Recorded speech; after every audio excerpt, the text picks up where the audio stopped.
Bapa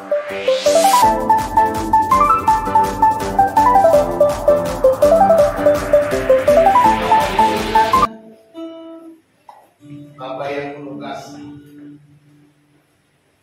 saat ini kami datang untuk menyerahkan waktu ini, mendengarkan kebenaran firman Tuhan.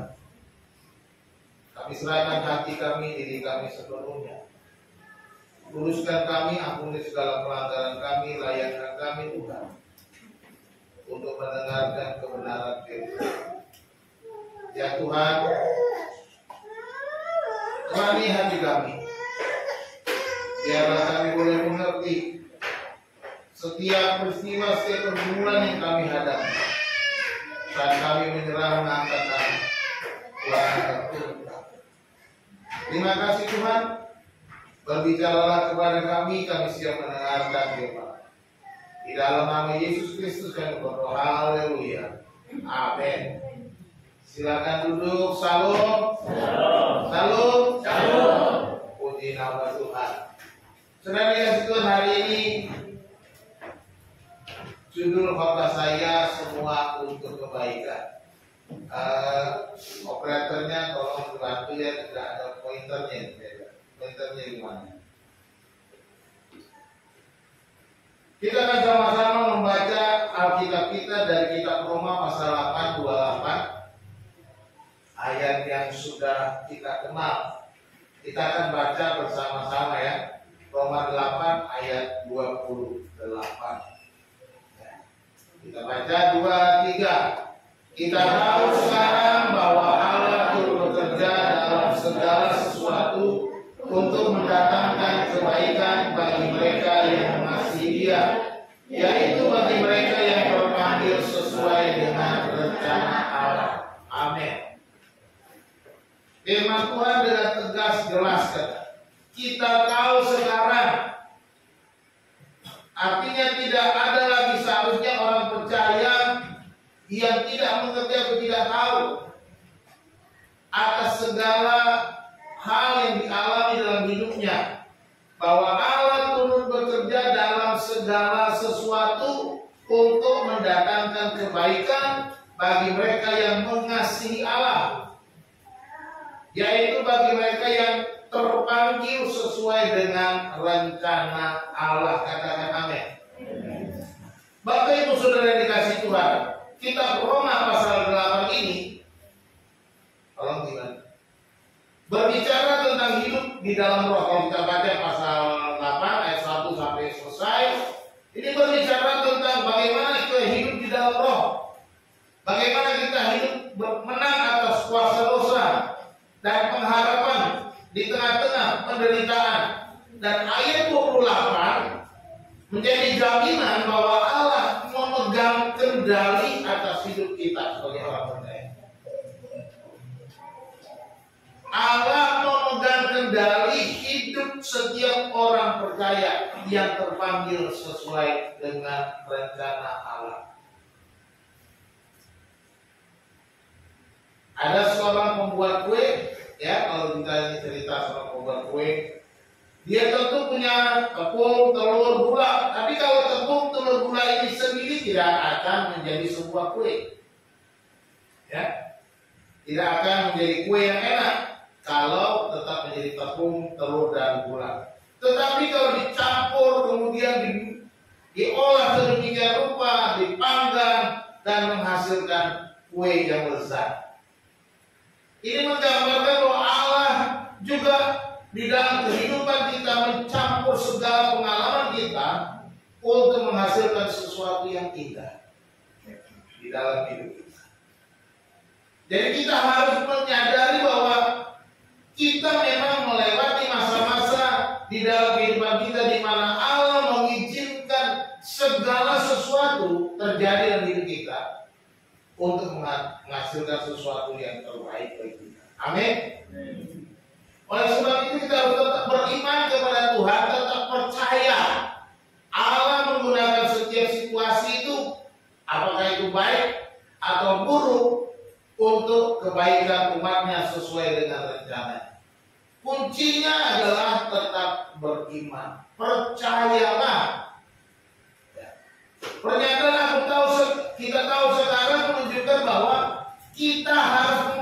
mencahayai Dia. Kita harus beriman kepada Tuhan.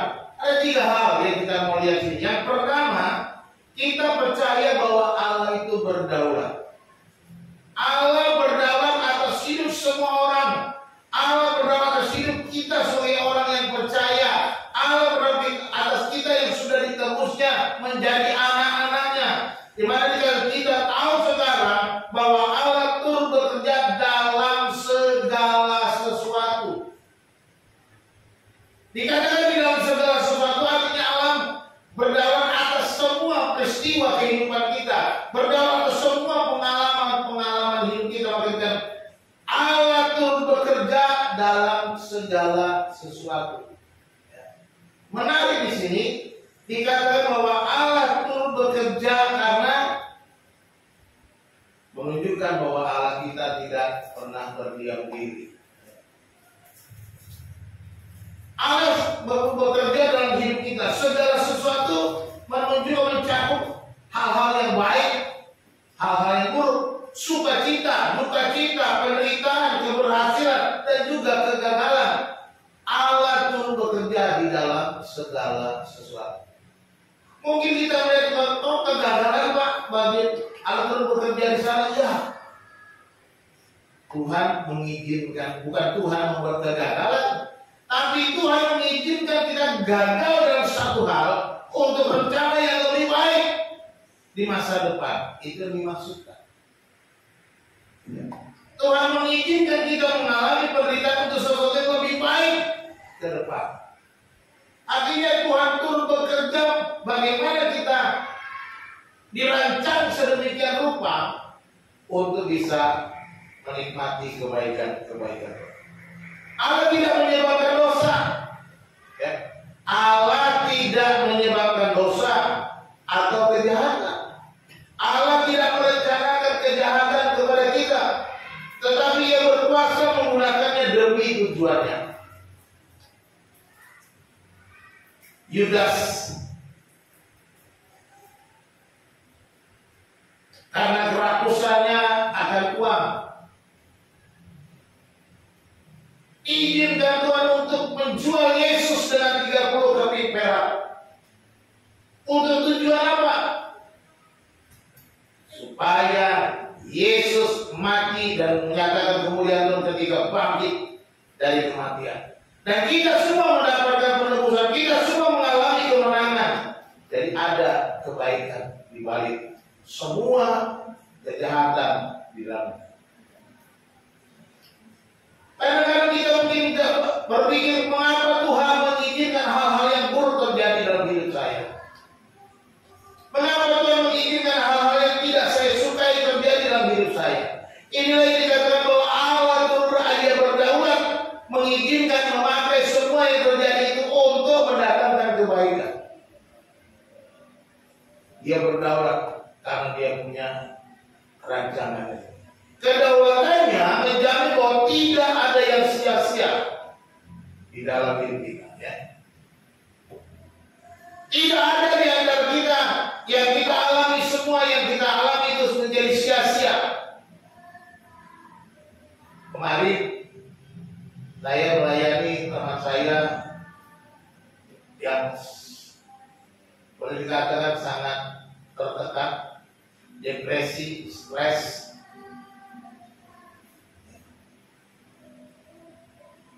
Dia mengatakan, kenapa saya kenal si A? Kenapa saya ada di sana?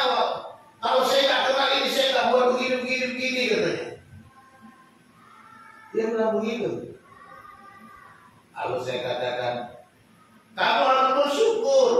Karena kamu kenal si A, karena kamu masuk di situ, kamu juga menjadi kenal saya.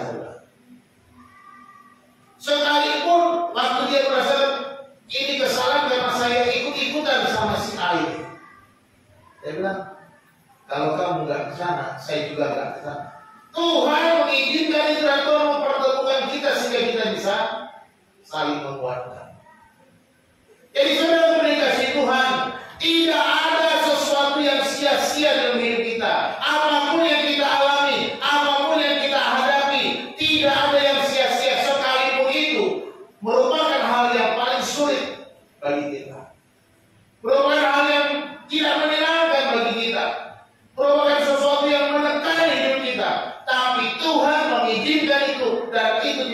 manusia, Tuhan akan memberikan pelajaran-pelajaran berharga di balik semua persoalan-persoalan kita. Amin.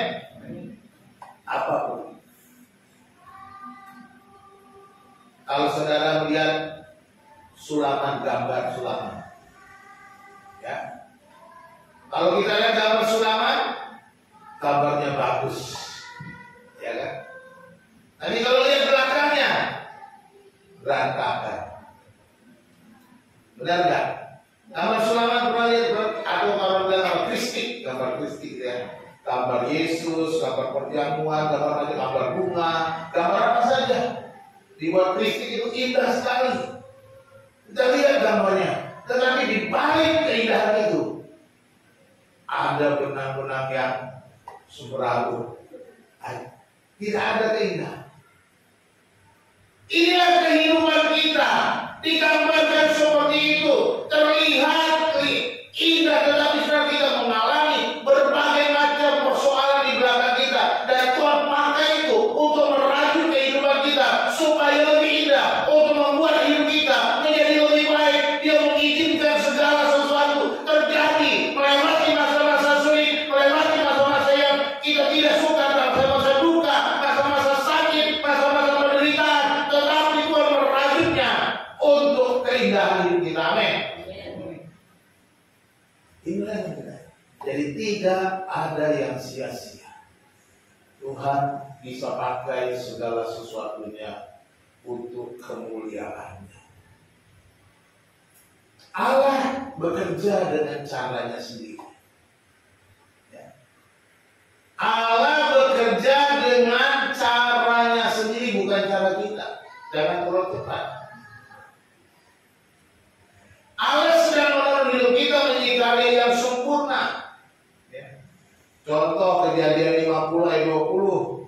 Kisah Yusuf ini sudah pernah saya khotbahkan. Yusuf ketika saudara-saudaranya datang minta maaf, minta ampun, berkata, kami siap menjadi budakmu. Tetapi Yusuf berkata, aku inikah pengganti Allah? Kamu memang berkata-kata yang jahat terhadap aku, tetapi Allah berkata-kata untuk mendatangkan kebaikan.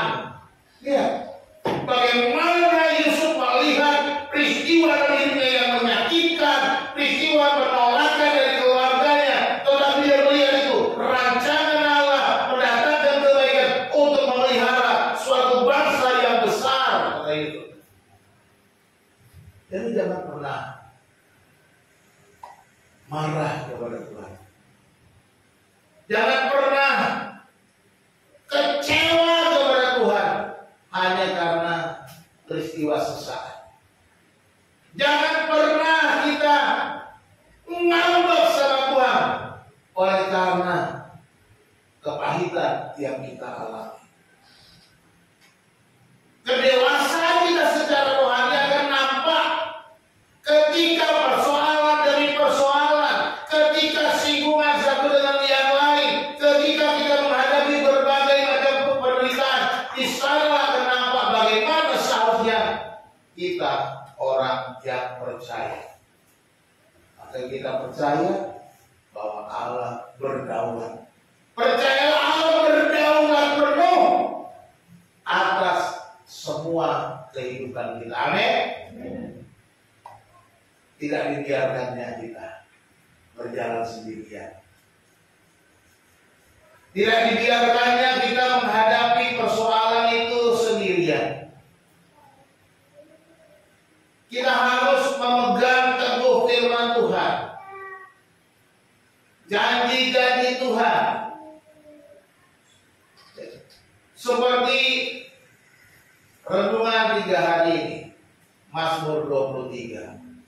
Hari ini ayatnya ke-3, besok ayat 4, terus ayat 5, ayat 6 hari. Bagaimana Daud berkata, sekalipun aku berjalan dalam lembah kekelaman, ayat yang keempat, aku tidak takut bahaya. Artinya dia menyadari bahwa di dalam perjalanan hidupnya, kadang-kadang memang harus melewati masa-masa sulit, kadang-kadang memang harus melewati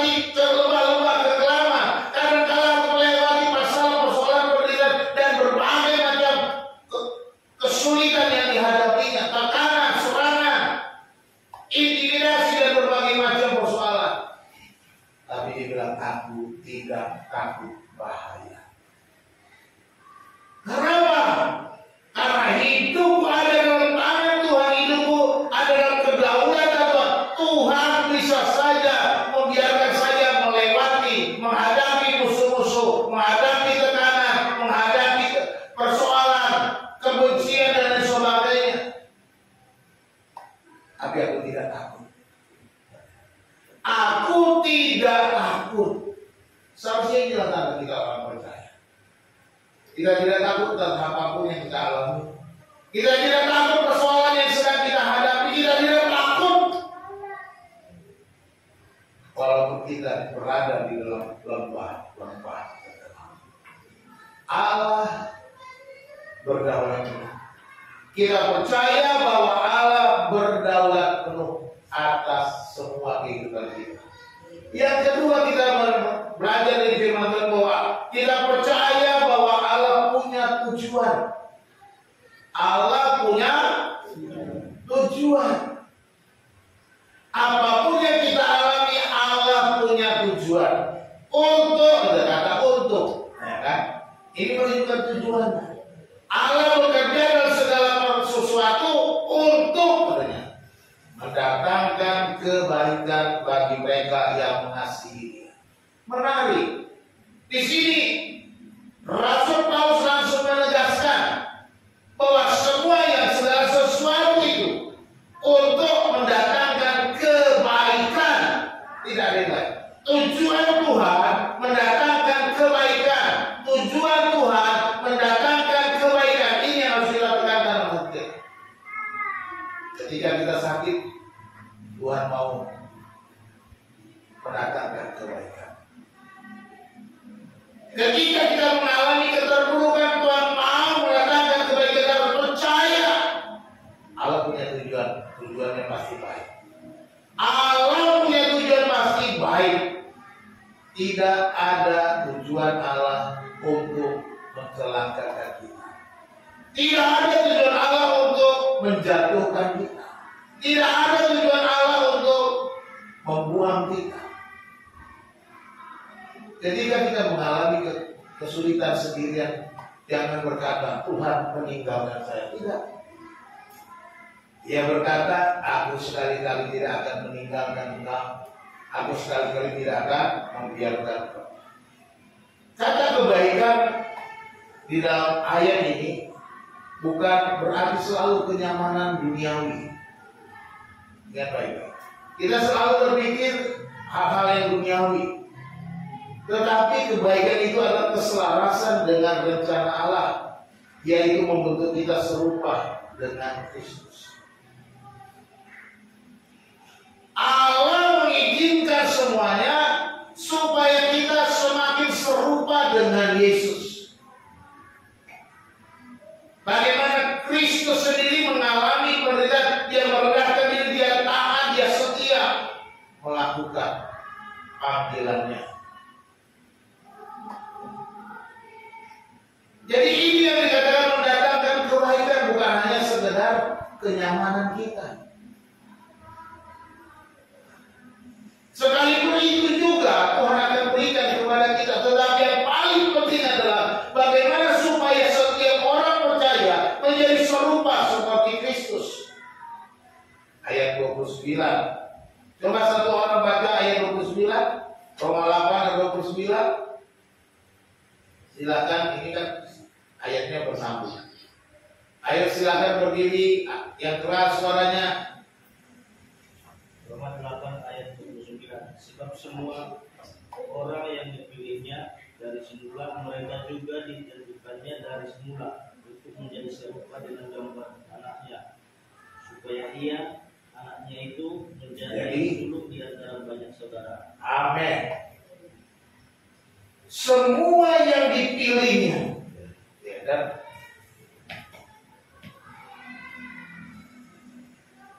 Semua orang yang dipilihnya dari semula, yang dipanggil saudara dan lainnya, mereka juga ditentukannya dari semula untuk menjadi serupa dengan gambaran anaknya, supaya ia, anaknya itu, menjadi yang sulung di antara banyak saudara.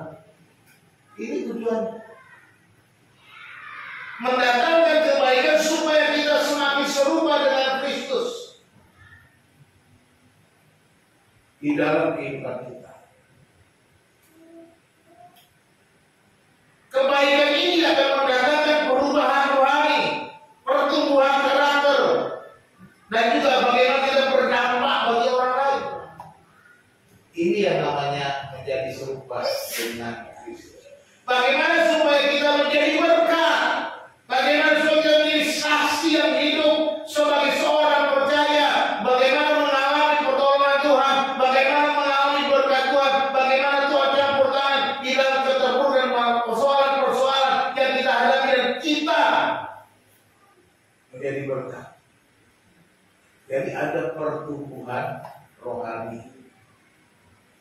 Ketika kita menghadapi berbagai macam persoalan, Tuhan mau supaya kita bertumbuh. Karakter kita dibentuk menjadi karakter Kristus. Kita boleh berdampak bagi orang-orang di sekitar kita. Inilah seharusnya kita lakukan. Ada pertumbuhan. Jangan menjadi orang yang seperti yang dulu-dulu lagi. Terlebih lagi antara keluarga, kakak, adik, semuanya saling membenci, saling gontok-gontokan. Apa gunanya kalau kita ke gereja rajin baca Alkitab, sering mendengar firman, tapi kehidupan kita tidak berubah? Ketika menghadapi persoalan, kita bukannya melihat campur tangan Tuhan, tetapi kita justru makin panas, makin marah. Oh, mana kebaikan Tuhan? Mana pertolongan Tuhan? Kenapa aku mau begini? Katanya Tuhan baik. Ini bukanlah karakter seorang Kristen. Seorang Kristen dia akan menjadi belajar bagaimana bertumbuh, menjadi dewasa secara rohani. Dia akan belajar bagaimana menghadapi setiap persoalan dalam hidupnya dengan meneladani Kristus.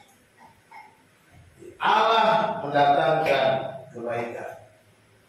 Seperti seorang petani anggur, dia memangkas pohon anggur agar berbuah lebih banyak. Pemangkasan ini menyakitkan bagi pohon itu, tetapi menghasilkan buah yang melimpah. Demikian juga Allah memangkas kita untuk menghasilkan buah rohani kita. Pokok anggur kalau ingin banyak berbuah, kita bisa baca juga, Yesus juga mengatakan itu dalam Roma pasal 15, Yohanes pasal 15. Petani anggur itu akan memotong ranting-rantingnya supaya lebih banyak berbuah, membersihkannya supaya lebih banyak berbuah. Terkadang Tuhan membuat suatu persoalan supaya kita seperti memangkas kita, membersihkan ranting-ranting yang tidak berguna, supaya muncul ranting-ranting baru yang menghasilkan buah-buah.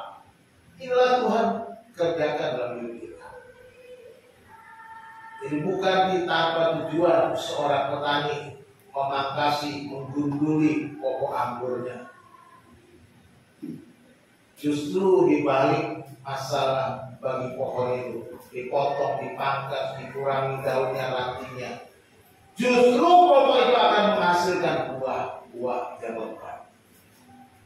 Bapak Ibu sudah dikasih Tuhan, Yakobus pasal 1 ayat 2 sampai 4 berkata, saudara-saudaraku, anggaplah sebagai suatu kebahagiaan apabila kamu jatuh ke dalam berbagai-bagai pencobaan, sebab kamu tahu bahwa ujian terhadap imanmu itu menghasilkan ketekunan, dan biarlah ketekunan itu memperoleh buah yang matang, supaya kamu menjadi sempurna dan utuh dan tak kekurangan suatu apapun.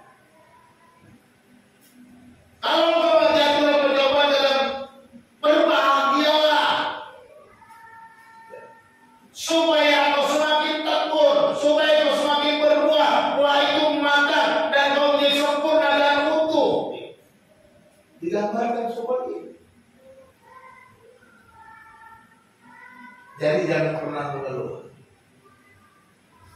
apapun yang dihadapi. Terkadang Tuhan mengizinkan sesuatu yang tidak kita sukai terjadi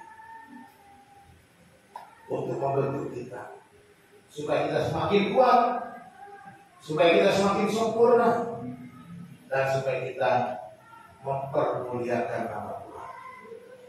Jangan pernah menyerah ketika menghadapi berbagai macam tekanan di dalam diri kita. Tetap maju, bangkit kembali, karena Tuhan punya rancangan yang terbaik. Amin. Tuhan berdaulat atas hidup kita. Tuhan memiliki tujuan yang pasti mendatangkan kebaikan bagi kita. Dan yang ketiga, kita percaya bahwa Tuhan punya rencana yang kekal. Allah punya rencana yang kekal, yaitu bagi mereka yang terpanggil sesuai dengan rencana Allah. Haleluya. Apapun yang kita hadapi, ada rencana Allah bagi kita. Saya mau kita membaca satu ayat perjanjian lama dalam kitab Yeremia.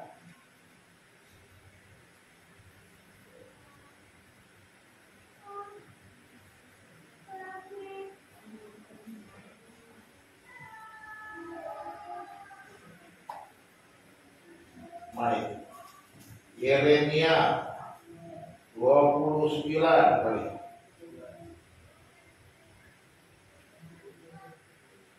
Ayat 11.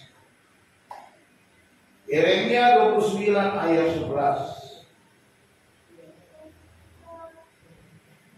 Ya, kita baca sama-sama kalau sudah dapat.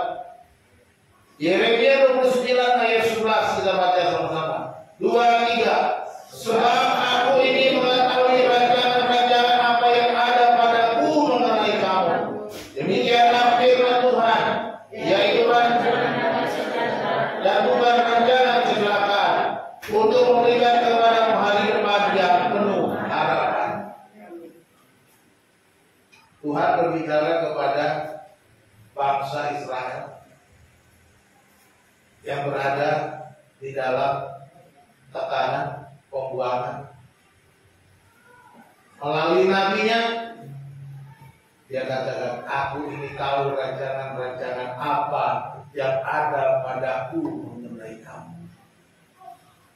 Perhatikan itu, aku ini tahu rancangan-rancangan apa yang ada padaku. Ada Tuhan. Tuhan punya rancangan mengenai kamu. Mereka berada dalam kesulitan. Tetapi dikatakan untuk mendatangkan bukan rancangan kecelakaan, tapi memberikan kepadamu masa depan yang penuh. Tuhan, masa penuh pengharapan kok dalam penderitaan. Bisa saja bro, tetapi Tuhan dengan tegas berkata, bukan rancangan kecelakaan. Kamu memang aku didik, aku disiplin di negeri asing. Supaya apa? Memurnikan engkau. Supaya kamu merasakan bahwa akulah Tuhan. Demikian juga kita. Tuhan tahu rancangan-rancangan apa yang ada pada dirinya mengenai saudara dan saya. Bukan rancangan kecelakaan, tetapi rancangan yang penuh pengharapan. Rancangan damai sejahtera. Orang-orang yang terpanggil sesuai dengan rencana Allah. Inilah yang harus kita lakukan. Bahwa Allah punya rencana di dalam dirinya.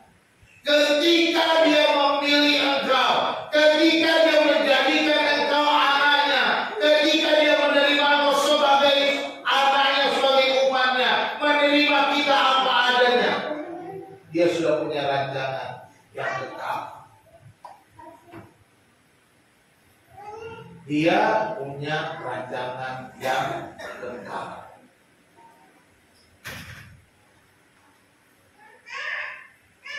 Janji ini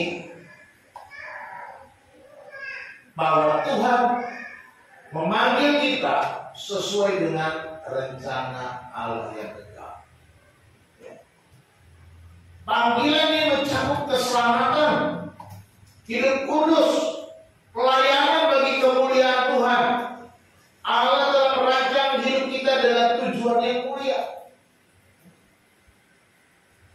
Jadi Dia merancang supaya kita menjadi umat yang kudus, diselamatkan, dan bukan hanya sampai suatu pelayanan pekerjaan Tuhan, mengalami berbagai macam segala sesuatu persoalan supaya kita bisa melayani. Melayani Dia bagi kemuliaannya. Inilah rancangan yang Tuhan berikan di dalam kehidupan kita.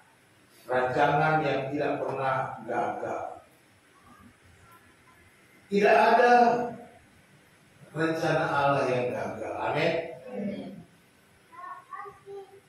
Allah mengizinkan segala sesuatu untuk kita lewati. Percayalah, kita masih ada di jalan yang benar, di rel yang tepat, on the track. Seorang atlet lari estafet, dia tidak berlari dengan sembarangan, tetapi begitu jalur yang telah ditentukan untuk mencapai garis akhir. Demikian juga Allah telah menetapkan jalur hidup kita menuju tujuan. Kita seperti seorang pelari estafet. Pelari estafet itu tidak boleh menyimpang ke jalur lawannya. Kalau menyimpang dari jalurnya, kena diskualifikasi. Sekalipun dia mungkin lari lebih cepat, sampai di garis finish lebih cepat, bukan itu. Ada jalur yang Tuhan tetapkan, yang harus kita lewati. Jalur itu harus kita jalani tanpa keluh kesah. Kita jalani dengan pengucapan syukur karena satu tujuannya, saya harus mencapai garis akhir. Seperti Rasul Paulus katakan, aku telah mencapai garis akhir. Aku telah memelihara iman. Inilah yang seharusnya menjadi target orang percaya. Apapun yang dialami, dia harus mencapai garis akhir. Apakah Paulus tidak mengalami penderitaan? Dia mengalami berbagai macam penderitaan. Dia mengalami aniaya. Dia mengalami kapal karam. Dia mengalami berbagai masalah keuangan. Tetapi dia berkata, kita tahu sekarang bahwa Allah itu bekerja dalam segala sesuatu untuk mendatangkan kebaikan bagi mereka yang dikasihnya, yang dipanggil sesuai dengan rencana. Dengan demikian Paulus mengatakan, apapun yang kualami, Allah punya tujuan, dan aku harus mencapai garis akhir. Aku harus memelihara iman. Aku harus menjalankan tugas panggilanku di jalur yang Tuhan tetapkan. Tidak menyenangkan mungkin, tetapi harus kita jalani. Menyakitkan mungkin, tapi harus dijalani. Sulit mungkin, tapi harus dijalani. Berliku-liku, tapi harus dijalani. Tidak ada alasan untuk kita berkata, Tuhan, aku gak mau jalan yang ini. Aku mau jalan yang lain yang gampang-gampang aja, Tuhan. Ketika kita mau begitu, kita tetap akan menjadi seorang yang tidak pernah bertumbuh, tidak mengenal kuasa Allah, tidak mengenal rancangan Tuhan, tidak mengenal karya Allah yang bekerja dengan luar biasa. Tetapi melewati persoalan, di sana Tuhan bekerja, di sana Tuhan menyatakan kuasa, di sana Tuhan menyatakan mujizat, di sana Tuhan menyatakan kebaikan-kebaikan yang luar biasa. Itu yang Tuhan. Ini yang harus kita pandang ketika kita menghadapi kesulitan. Sebab memang kita dirancang untuk berbuat kebaikan. Efesus 2 ayat 10. Ya. Efesus 2 ayat 10, karena kita ini buatan amin. Amin. Yakin? Amin. Saudara kata, aku ini buatan Allah. Aku ini buatan Allah. Diciptakan dalam Kristus Yesus. Diciptakan dalam Kristus Yesus. Untuk melakukan perbuatan baik. Untuk melakukan perbuatan baik. Dan dipersiapkan Allah sebelumnya. Dan dipersiapkan Allah sebelumnya. Allah mau supaya aku hidup dalam perbuatan baik. Hidup dalam perbuatan baik. Yang sudah Allah sudah desain dengan indah, diciptakan buatan Allah. Karena kita ini buatan Allah. Kata buatan, saya sudah jelaskan ya. Ini masterpiece, suatu karya yang indah, poema ilahi.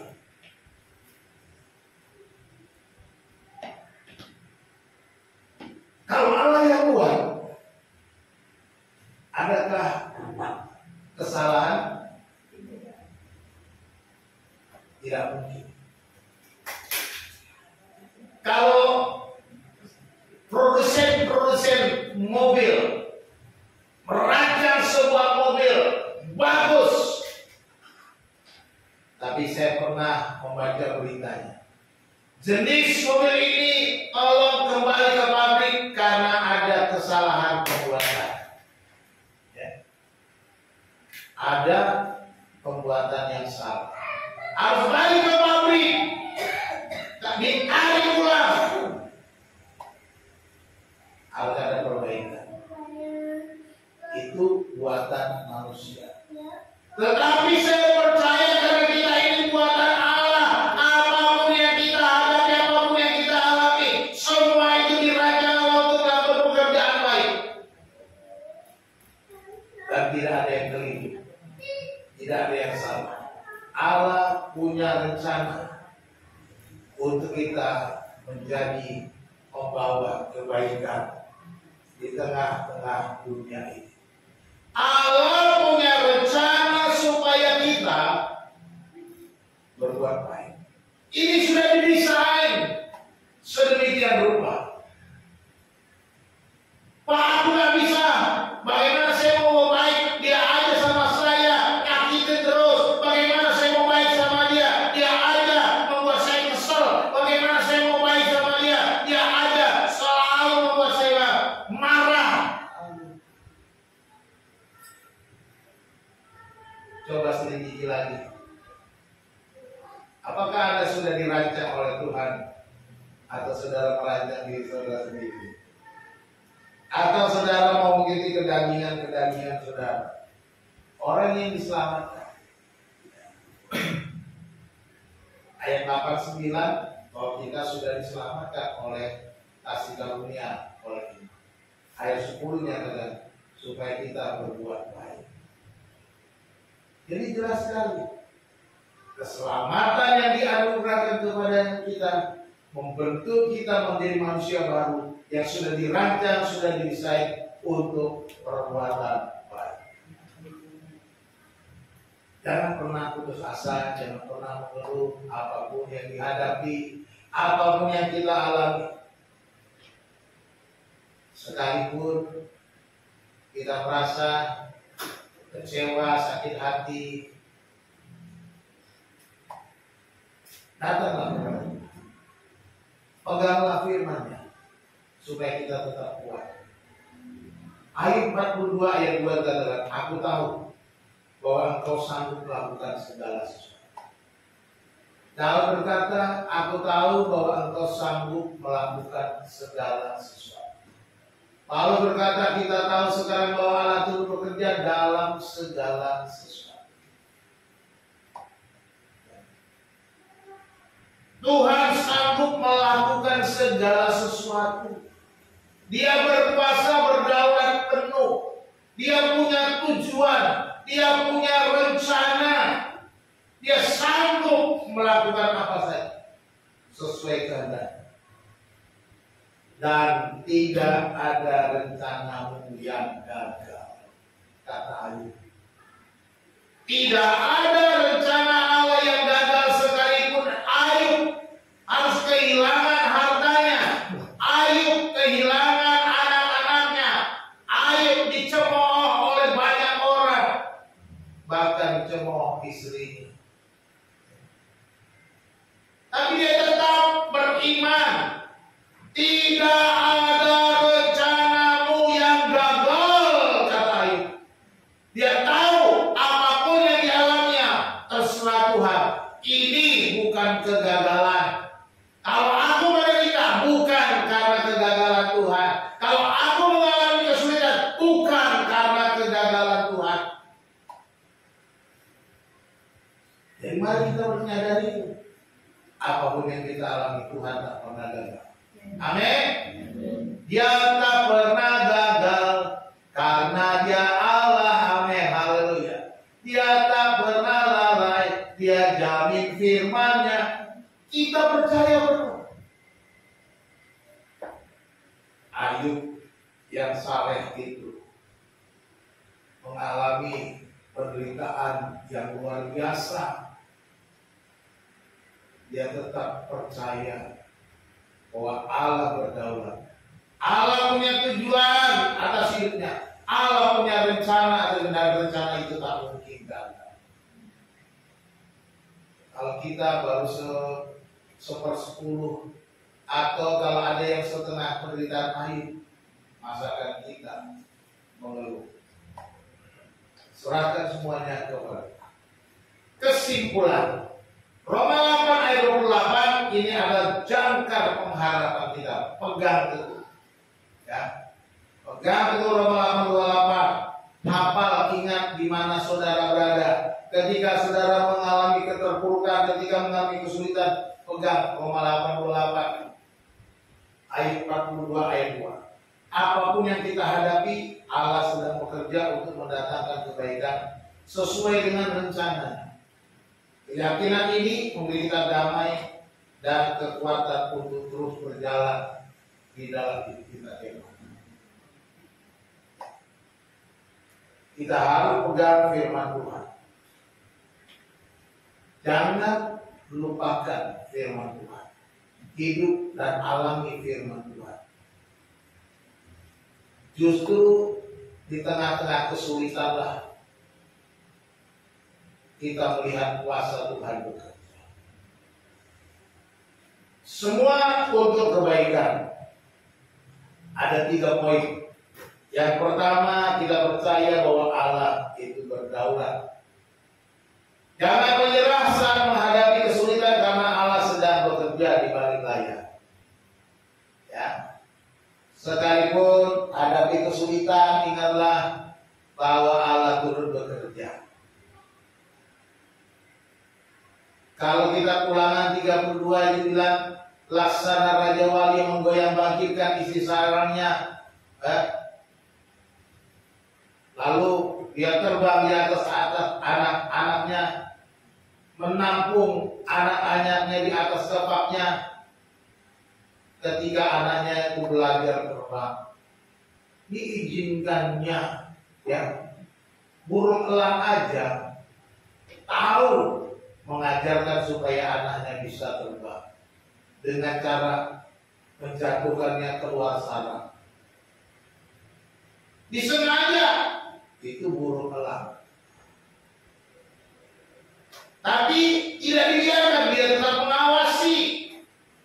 Dari ketinggian dia melihat anak-anaknya yang berusaha dengan susah payah belajar terbang. Ketika anaknya sudah tak berdaya, dia kemudian turun menampung anak-anak di atas kepak sayap dan mengembalikannya ke sarangnya. Dan itu dilakukan berulang-ulang supaya anaknya tumbuh menjadi dewasa, kuat menghadapi badai, kuat menghadapi persoalan, dapat terbang lebih tinggi, menjadi Raja Wali. Itu yang Tuhan mau. Bagai Raja Wali melintasi gunung tinggi, bagai Raja Wali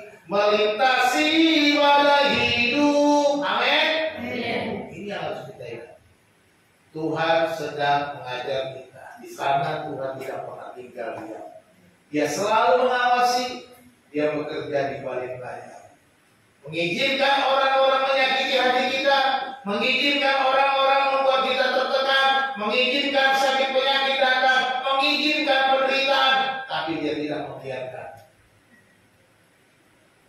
Yang kedua, percaya bahwa Allah punya tujuan. Percayalah bahwa penderitaan memiliki tujuan. Allah menggunakan kesulitan untuk memurnikan dan mempersiapkan kita bagi kemuliaannya. Ya. Allah mempersiapkan kita untuk kemuliaannya,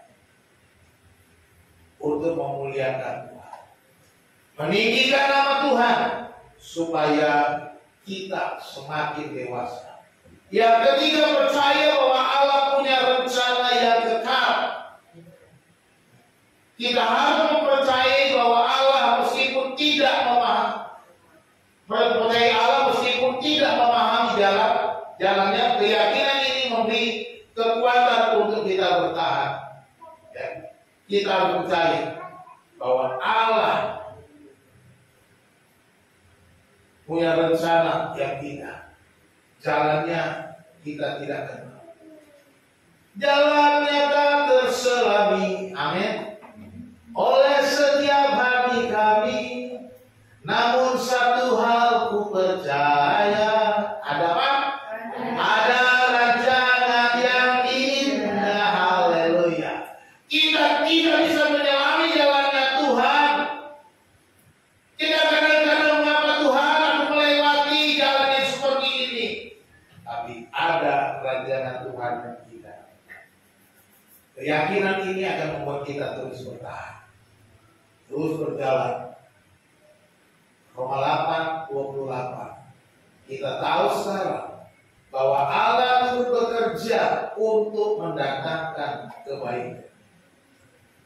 Kita tahu sekarang bahwa Allah turut bekerja dalam segala sesuatu untuk mendatangkan kebaikan bagi mereka yang dikasihinya, yang terpanggil sesuai dengan rencananya. Tuhan Yesus memberkati.